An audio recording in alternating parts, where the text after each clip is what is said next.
আসসালামাইকুম বন্ধুরা, আজকে আমি রান্না করব একদম টাটকা গাছের কাঁচা কলা ঘাটি করব। তা আমাদের গ্রামে তরকারি না থাকলেও আমাদের সমস্যা হয় না। গাছ থেকে দেখেন কাঁচা কলা, টাটকা টাটকা কাঁচা কলা কাটে আনলাম। এখন এগুলো রান্না করব।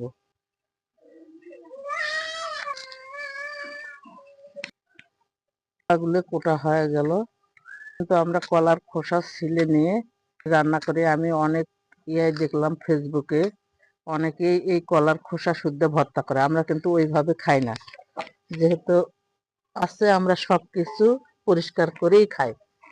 তা আমি এখন কলাগুলো ধুয়ে নেব। সামান্য পানি দিব, দিয়ে কলাটা সিদ্ধ করে নেব। হলুদ দিয়ে নাড়ে চাড়ে হলুদ গুলো করে মিক্স করে দিতে হবে।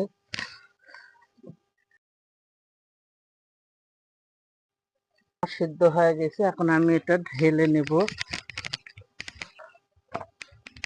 আমাদের উদ্দেশ্যে একটা কথা বলি, আমরা যে যত কষ্ট করে রান্না বান্নাটা করে আপনাদের কাছে শেয়ার করি, মনে হয় যে এত সহজে আমরা রান্নাটা করে ফেলি।